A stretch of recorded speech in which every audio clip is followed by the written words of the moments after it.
En la vejez, hacer estas 8 cosas por tus hijos podría ser un gran error. Cada día que pasa es un día que se va. Cada día que pasa es un día que se disfruta. Cada día que se disfruta es un día ganado. El dinero eventualmente será de tus hijos. La posición es temporal. La gloria es cosa del pasado. Tu salud, en cambio, es tuya. Queridos espectadores que nos acompañan en 1000 sabias reflexiones. Amados amigos, los padres siempre amamos a nuestros hijos incondicionalmente. Sacrificamos todo para que no les falte nada, para que tengan lo que sus amigos tienen. La familia es el refugio más seguro, el lugar al que los hijos pueden volver cada vez que enfrentan dificultades o peligros. Para los padres, no importa cuán mayores sean nuestros hijos, siempre serán esos pequeños que necesitan aprender y descubrir la vida por sí mismos. Los hijos pueden gastar el dinero de sus padres con total libertad, pero ¿cuántos padres pueden gastar el dinero de sus hijos con la misma facilidad?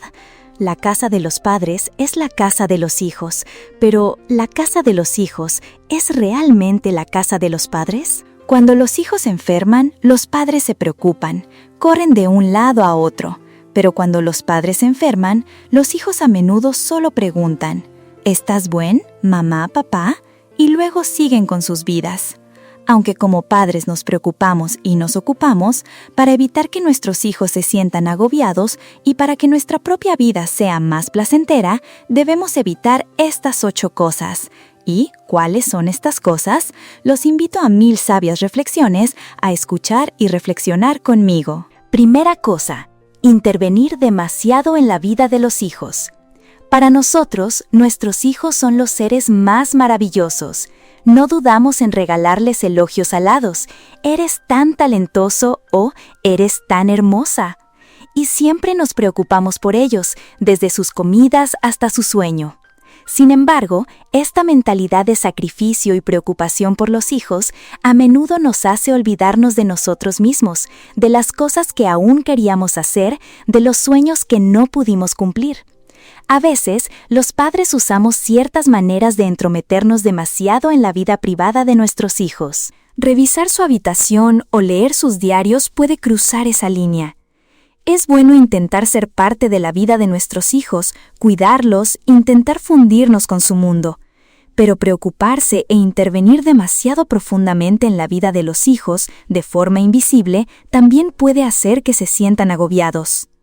Un niño que crece en un hogar con padres controladores siempre lleva una tristeza en su corazón. Cuando los padres intervienen en exceso en sus vidas, los hijos se sienten atrapados, como en una prisión. En ese momento, los jóvenes se vuelven melancólicos, sin vitalidad, y están listos para buscar cualquier oportunidad de rebelarse. Doña Carmen, una mujer de 62 años, nos contaba: «Mi marido falleció muy pronto, cuando mi hijo Pedro tenía solo 2 años. La situación económica era muy difícil. Sola, tuve que trabajar sin descanso para criar a mi pequeño y cuidar a mi suegra, ya anciana y débil. La vida siempre nos deparaba escasez. Cuando mi hijo cumplió 6 años, mi suegra también falleció. Con el corazón encogido y tragándome las lágrimas, envié a mi hijo a vivir con sus abuelos maternos para irme al extranjero a buscar una forma de vida, con la esperanza de reunir algún capital para él. Pasaron muchos años y mi hijo, al crecer, se volvió cada vez más rebelde. Así que decidí dejar mi trabajo y regresar a casa para estar más cerca de él. Después de mucho esfuerzo, logré que aprendiera un oficio y consiguiera un trabajo digno. Entonces, un día, Pedro trajo a una chica a casa para presentarla y pedir permiso para casarse. Por su forma de ser, la chica no me convencía del todo. Pero al verlos tan enamorados, acepté a regañadientes. Incluso gasté todos mis ahorros para comprarles un apartamento en la ciudad, a la pareja recién casada. Yo me quedé sola en mi humilde casa en el pueblo. Hace poco, aprovechando que tenía que hacer un recado, los fui a visitar. Esa noche, mientras cenábamos, mencioné que si mi nuera se quedaba embarazada, yo iría a quedarme con ellos para ayudar con el bebé. Al escuchar esto, mi nuera puso una cara de pocos amigos y se metió en la habitación. Mi hijo fue tras ella y pude oír la voz de mi nuera que hablaba en voz alta. La próxima vez, dile a tu madre que no se meta en nuestros asuntos. No por habernos comprado el apartamento puede venir cuando quiera y decir lo que quiera. La voz de mi hijo respondió a su esposa, con cariño. No te enfades, cálmate. Mañana se irá. No dejaré que tengas que soportarla viviendo con nosotros. Sentí como si me hubieran desgarrado el alma. A la mañana siguiente, tomé el primer autobús de regreso al pueblo. En el camino, las lágrimas corrían por mis mejillas. Varias veces me pregunté, ¿en qué me equivoqué como madre? ¿Acaso fue un error darlo todo por mi hijo? Cuando todo tu dinero, todo tu ser, se lo has entregado a tus hijos, solo para que ellos pronuncien palabras tan frías. Sabemos que los padres siempre deseamos lo mejor para nuestros hijos, pero queridos amigos, la sociedad moderna, con su ritmo de vida, ha hecho que las personas sean cada vez más libres, con ideas más abiertas. Incluso los propios padres, al envejecer, no desean depender demasiado de sus hijos. Por eso, como padres, debemos respetar la vida de nuestros hijos. Intentar guiarles de manera impositiva solo causará frustración, incomodidad y el deseo de escapar de nosotros. Segunda cosa, no cuentes historias de mis tiempos a tus hijos y nietos. Las personas mayores, especialmente los padres, no deberían recurrir a las historias de cómo eran las cosas en mis tiempos para comparar, imponer o esperar que sus hijos piensen y vivan como ellos. Una suegra, doña Rosa, se sentía muy frustrada al hablar de su nuera. Mi nuera está demasiado consentida. Ella no estaba contenta con la chica desde la primera vez que la vio por su actitud demasiado natural al visitar la casa de su futuro esposo. Antes de casarse, ya se la pasaban pegados el uno al otro. Nada que ver con mis tiempos. En mi época, cuando conocí a mi futura suegra, lo primero que hice fue meterme en la cocina a ayudar, a servir la mesa, a atender a toda la familia. A veces apenas probaba un bocado porque tenía que estar atenta a servir a los demás. Y al terminar, por supuesto, me encargaba de limpiar todo. Pero mi nuera se sentó, comió un plato rápido y se levantó diciendo, «Comen ustedes, yo desayuné tarde y no tengo hambre». Y luego se fue a la sala a jugar con su teléfono, mientras toda la familia seguía comiendo. Lo que más me molestó fue que se quedó embarazada antes de casarse. Aunque deseaba tener nietos, ¿cómo es posible que el día de la boda ya estuviera con la barriga? Es tan vergonzoso. ¿Qué dirá la gente? Pensarán que es una chica sin valores. Y lo peor es que no tenía vergüenza. Incluso alardeaba diciendo que estaban practicando la política de vivir a su manera, como si fuera algo muy inteligente. Y para colmo, sus amigos e incluso algunos adultos se unían a la fiesta diciendo, así es mejor, más seguro, antes de gastar dinero en tratamientos de infertilidad después de casarse. Nada que ver con mis tiempos. Yo, cuando me casé, mi esposo tuvo que esperar varios días para nuestra noche de bodas. Y la verdad es que, incluso después de un año de matrimonio y de haber tenido hijos, nunca me sentí completamente cómoda con él.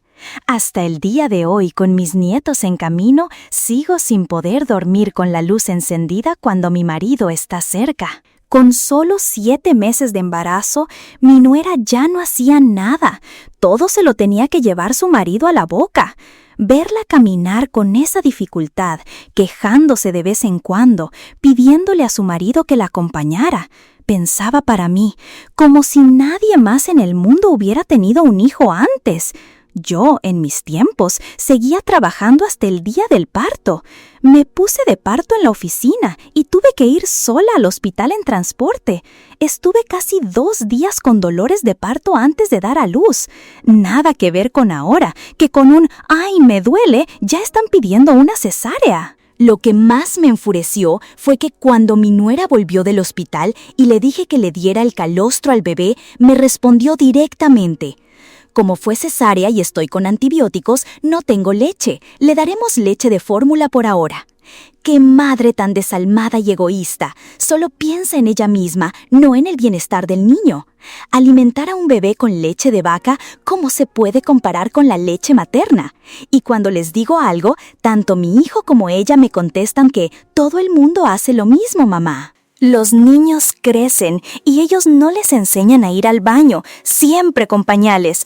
Pasan día y noche con ellos y por la mañana les cambian un pañal empapado que pesa una barbaridad. Así es como el pobre niño termina con irritaciones. Cada vez que veo cómo crían a su hijo, me siento frustrada, impotente, no puedo ni dar una opinión. Todo lo discuten, siempre tienen una excusa, otra, y la última es, todo el mundo lo hace. En mis tiempos, desde el tercer mes ya le daba al bebé un poco de arroz machacado con un poquito de azúcar, y eso era delicioso. Ahora dicen que no pueden empezar con sólidos hasta el 5º mes porque la leche de fórmula ya tiene todos los nutrientes.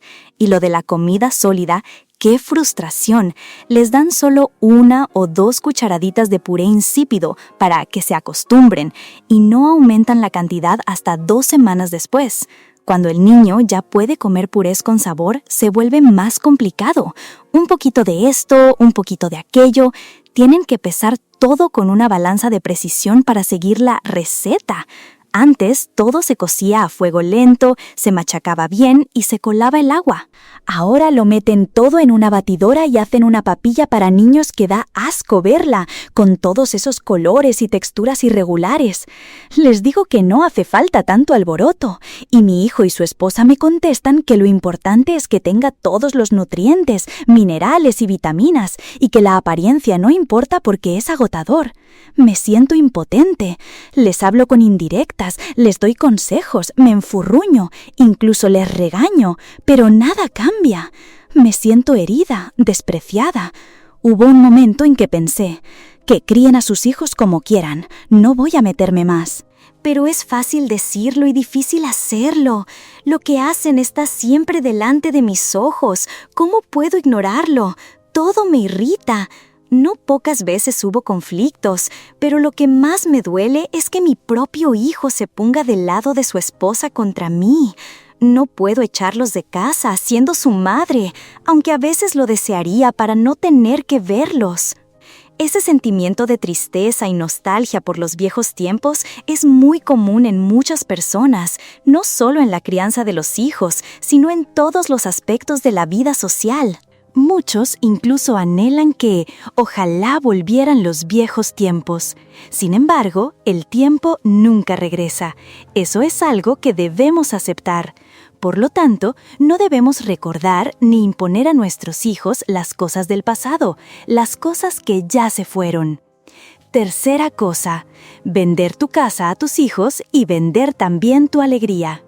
Después de décadas como funcionaria pública, ahorrando cada céntimo, doña Pilar finalmente logró construir una bonita casa de 2 pisos en su pueblo natal. Ella y su marido, don Luis, acababan de jubilarse, comenzando una vejez tranquila, cuando su hijo y su nuera, que vivían en la ciudad, los convencieron para vender la casa y usar el dinero para comprar un apartamento más grande donde pudieran vivir todos juntos. Después de tantos años ligados al pueblo, a doña Pilar y a su marido, les dolía dejar a sus vecinos y su vida en el campo para irse a la ciudad. Al principio no quisieron, pero su hijo y su nuera insistieron una y otra vez, con todo tipo de argumentos. Ya son mayores, si enferman, es mejor que estemos cerca para cuidarlos. La casa del pueblo está bien valorada. Si la venden, les alcanzará para la mitad de un apartamento en la ciudad. Llevamos años pagando alquiler, y lo que gastamos en alquiler y guardería es más que vuestras pensiones juntas. Doña Pilar, al escuchar a su nuera, sintió pena y lástima por el dinero, así que animó a su marido, don Luis, a vender la casa para ayudar a su hijo a comprar el apartamento. Y así, la pareja se mudó a la ciudad para cuidar a sus nietos. Sin embargo, su hija, que se había casado en el mismo pueblo, se opuso. «Papá, mamá, si venden la casa, ¿dónde vamos a traer a los niños cuando quieran visitar a sus abuelos?». Doña Pilar respondió, intentando calmarla: Pues venís a la ciudad, ¿a dónde si no? Así aprovecháis para visitar a tu hermano y a los niños. Su hermano intervino diciendo: Tú ya tienes tu propio hogar y tus responsabilidades, no te entrometas tan a fondo. La hija, con el corazón encogido, no pudo hacer nada más que callar. Y así, don Luis y doña Pilar decidieron mudarse a la ciudad para vivir con su hijo y su nuera. A los pocos meses, don Luis empezó a sentirse asfixiado. Prácticamente todo el día, él y su esposa permanecían entre cuatro paredes, como en una prisión sin barrotes. Cada mañana, él llevaba a su nieto a la escuela y por la tarde lo recogía. Si se cruzaba con algún vecino en el ascensor, solo asentía con la cabeza, sin entablar las conversaciones amigables que tenía en el pueblo. En el mismo piso del edificio había otros jubilados de su edad, pero como no tenían que cuidar nietos, buscaban trabajos a tiempo parcial. Don Luis, sin embargo, una vez que el nieto se iba a la escuela, solo tenía el televisor como compañía. Doña Pilar, por su parte, se quedaba en casa cuidando al bebé, limpiando, lavando la ropa y preparando las comidas. El pequeño era un mal comedor y solía llorar mucho, así que ella tenía que luchar con él constantemente. El hijo y la nuera de la pareja se iban por la mañana y no regresaban hasta la noche, a veces incluso ya habían cenado fuera. Los días que doña Pilar no preparaba el desayuno, su hijo y su nuera salían a comer a un restaurante. La nuera, al tener a los abuelos cuidando a los niños, se confiaba y regresaba aún más tarde. Muchos días, doña Pilar ya había terminado de preparar la cena, los niños estaban bañados y sus ropas guardadas cuando la nuera llegaba a casa. La nuera de don Luis y doña Pilar solo iba al supermercado una vez a la semana, compraba comida y la almacenaba en el frigorífico sin tener que mover un dedo para preparar nada. Si los abuelos querían decir algo, temían ofender a la nuera. Y si se lo decían al hijo, él respondía: «Mi esposa y yo estamos muy ocupados, llegar tarde es normal. Mamá, papá, hagan lo que puedan. Si no pueden hacer algo, déjenlo, no se preocupen». Poco a poco, los padres se acostumbraron a esa rutina. Acostumbrados a vivir en el campo durante tantos años, comiendo productos frescos y verduras de su propio huerto, un día doña Pilar sintió antojo de una simple sopa de berenjena, pero no se atrevió a pedirla, temiendo que su nuera la reprendiera por ser exigente. Así que se resignó. Muchas veces, añorando su pueblo y sus vecinos, doña Pilar llamaba a su hija para desahogarse. La hija, consciente de los sacrificios de sus padres, se sentía triste.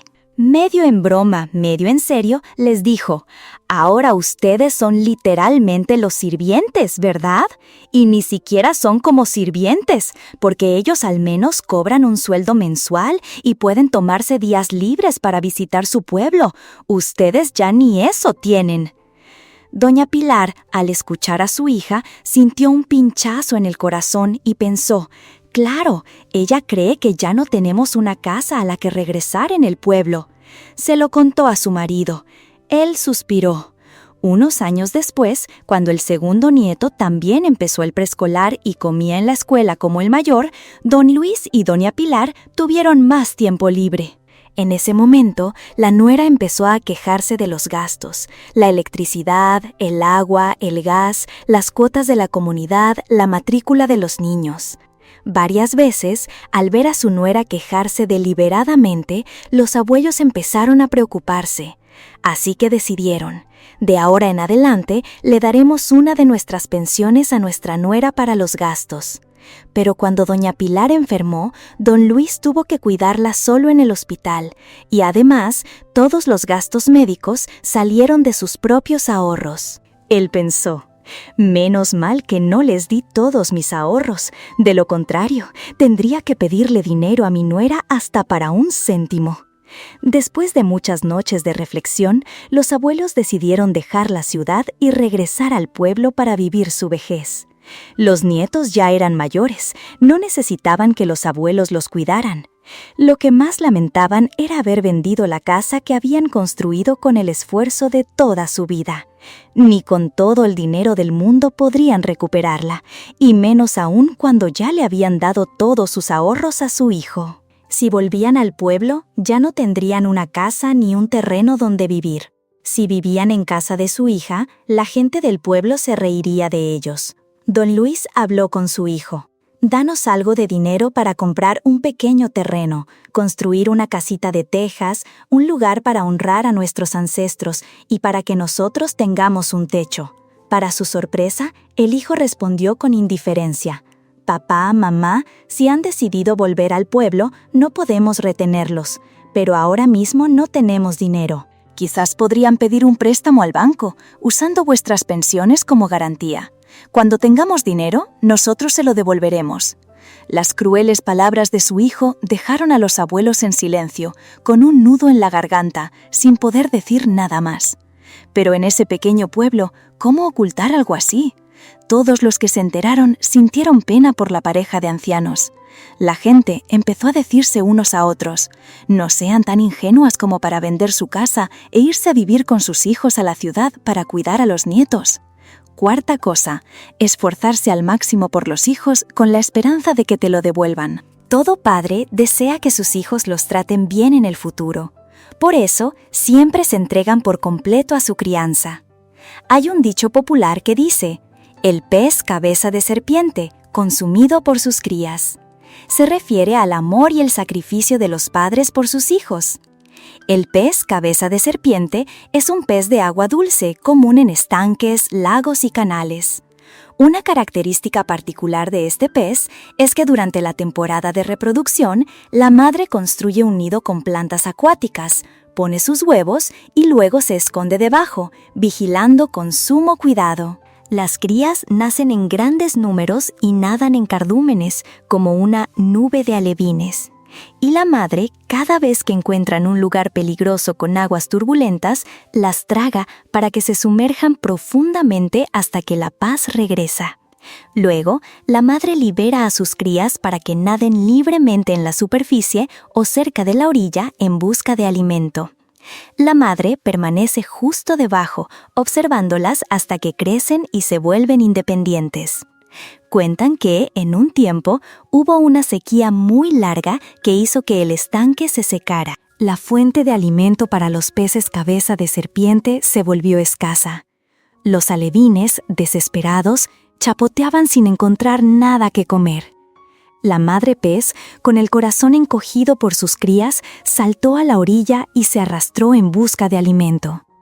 Desafortunadamente, la madre pez se encontró con una colonia de hormigas y se quedó inmóvil, fingiendo estar muerta. Las hormigas, pensando que era una presa fácil, enviaron señales y se unieron para arrastrarla. Bajo el sol ardiente, la mucosidad que cubría a la madre pez comenzó a secarse. Múltiples picaduras y el veneno le producían un dolor punzante y entumecimiento. La madre pez se esforzó por soportar el dolor, pensando en sus crías que pronto estarían satisfechas. Cuando el ejército de hormigas cubrió por completo el cuerpo de la madre pez, ésta se curvó ligeramente y, lentamente, comenzó a arrastrarse hacia el estanque. La tierra, la arena y las hormigas se adherían cada vez más a su cuerpo. La picaban incluso en los ojos y las branquias, lo que la dejó aturdida y semi-inconsciente. La madre pez se sentía hambrienta, sedienta, deshidratada, exhausta, como si la muerte pudiera llegar en cualquier momento. Sin embargo, pensando en sus crías hambrientas, la madre pez continuó arrastrándose hacia el estanque. Finalmente, la madre pez, usando sus últimas fuerzas, logró llegar a la orilla del estanque. En ese momento, se impulsó con todas sus fuerzas y se dejó caer al agua. Cientos de hormigas flotaron en la superficie del agua. Los alevines hambrientos, felices, devoraron con avidez la comida que su madre había traído con tanto esfuerzo. A la mañana siguiente, la gente encontró el cuerpo de la madre pez flotando en el estanque, mientras sus crías nadaban a su alrededor, desconcertadas. Los padres se entregan por completo a la crianza de sus hijos con la esperanza de que éstos los traten bien en la vejez. Pero en la vida, ¿quién sabe lo que pasará? ¿Nuestros hijos nos tratarán bien cuando seamos viejos? ¿O acaso nos abandonarán para vivir sus propias vidas? En muchos casos, a pesar de que los padres dan todo lo mejor a sus hijos, estos terminan tratándolos como extraños. Elena, una madre soltera, contaba su historia. Su marido la había abandonado muy pronto. Ella, siendo maestra con ingresos bastante modestos, se esforzó por criar a su hijo, Marcos, hasta la edad adulta, y lo ayudó a convertirse en un hombre de éxito. Cuando era pequeño, Marcos era muy obediente y bueno. Después de que su hijo se graduara de la universidad, se quedó en Estados Unidos para trabajar. Ganó mucho dinero, compró una casa, se casó, tuvo hijos y construyó una familia feliz y armoniosa. Solo 3 meses antes de jubilarse, Elena escribió rápidamente una carta a su hijo, expresándole su deseo de ir a vivir con él. En su corazón, se sentía inmensamente feliz al pensar que su viaje de criar a su hijo para que la cuidara en la vejez estaba a punto de tener un final feliz y que recibiría la mirada de admiración de sus amigos y vecinos. Por eso, por un lado, esperó la respuesta de su hijo y por otro, se apresuró a vender su casa y solicitar su jubilación. La noche antes de su jubilación, recibió una carta de su hijo desde Estados Unidos. Al abrirla, encontró un cheque de $30, $20,000 estadounidenses. Se sintió muy extraña porque su hijo nunca antes le había enviado dinero. Rápidamente abrió la carta, que decía: «Mamá, después de que mi esposa y yo lo discutimos, decidimos que no podemos recibirte en Estados Unidos para que vivas con nosotros. Aunque reconocemos tu esfuerzo al criarme, todos esos gastos, calculados a precios de mercado actuales, serían de unos $20,000 estadounidenses. Pero te enviaré un poco más, este cheque de $30,000. Espero que de ahora en adelante no me escribas más cartas ni me cuentes más cosas como estas». Después de que la madre terminó de leer la carta, las lágrimas corrían por su rostro. Permaneció en silencio por mucho tiempo. Era tan difícil aceptar esa verdad, pero con el inmenso corazón de una madre no culpó a su hijo, solo sintió la amargura de una vida tan injusta. Cuando era joven, había criado a su hijo sola, y ahora que necesitaba un apoyo, seguía sola. Su corazón se partía de dolor. Después buscó consuelo en el budismo y empezó a estudiar el Dharma. Después de un tiempo, sintió su alma relajada y ligera, y su mente encontró claridad en todo. Usó esos $50,000 para viajar por todo el mundo. Por primera vez en su vida abrió los ojos y vio lo hermoso que era este mundo. Como si se hubiera liberado de todo resentimiento, se sintió en paz y le escribió una carta a su hijo. Quinta cosa, no pienses demasiado. Solo saber cuándo es suficiente trae la felicidad. A menudo vivimos insatisfechos debido a nuestros deseos ilimitados. Queremos una casa bonita, un coche de lujo, ser ricos. Es precisamente por desear demasiado y no saber cuándo es suficiente que siempre nos sentimos ansiosos y pensativos. Y cuando no logramos nuestros deseos, empezamos a quejarnos, a culpar al destino por ser injusto. Sin embargo, la verdad es que si vivimos felices, alegres y en paz, no depende de lo que aumentemos, sino de lo que disminuyamos. ¿Qué significa esto? Significa que solo cuando nos despojamos de las cargas y las preocupaciones de la vida exterior, podemos vivir verdaderamente en paz y ser felices. Wang Yangming dijo una vez: «Las personas de mi generación se esfuerzan mucho, no para aumentar cada día, sino para disminuir cada día». Reducir un poco el deseo es comprender parte de la ley divina y vivir con alegría y ligereza, por muy sencilla que sea esa vida. Un proverbio también dice: «Comer demasiado no te dejará masticar bien. Si guardas demasiadas cosas en tu corazón, tu mente y tu espíritu se verán afectados, y no poco». Entonces, ¿por qué pensar tanto y causarnos más sufrimiento? En la vida, nadie puede escapar de las preocupaciones, ya sean propias o causadas por otros. Sin embargo, algunas personas eligen restarle importancia, olvidar rápidamente y así disfrutar de la vida. Pero otras se aferran a ellas, pensando día tras día, lo que agota su mente. Piensa menos para vivir con más calma. Quien mejor te conoce, para siempre, eres tú mismo. La vida no siempre puede ir viento en popa. Vivir con alegría es vivir un día. Vivir con preocupaciones también es vivir un día. Entonces, ¿por qué no permitirnos vivir cada día con alegría? Sexta cosa, no te enojes. En la vejez, a menudo es fácil enfadarse y sentirse resentido por pequeñas cosas. La sensación de volverse inútil, de sentirse una carga, provoca cambios en nuestra psicología. Sin embargo, la ira, en cualquier circunstancia, nunca trae nada bueno. La ira conduce a acciones y palabras desagradables, afectando nuestra personalidad, nuestra dignidad y el respeto que los demás sienten por nosotros. Lo más importante en la vejez es mantener un espíritu alegre y optimista, prepararse mentalmente para aceptar la vejez con serenidad. Cuando la mente está en paz, las enfermedades no tienen oportunidad de atacarnos. Cuando la salud es buena y el espíritu está relajado, los últimos años de vida en este mundo se sentirán verdaderamente como un paraíso. Hay un dicho popular que muchos seguramente han escuchado: tomártelo demasiado en serio significa que ya perdiste. Esto significa que, a esta edad, ante ciertas personas y situaciones en la vida, a veces es mejor hacer la vista gorda. Para aquellas cosas que no violan las normas morales o legales, no es necesario ser demasiado rígido o estricto. Vive con generosidad, vive con alegría. Solo así podrás encontrar la paz durante toda tu vida.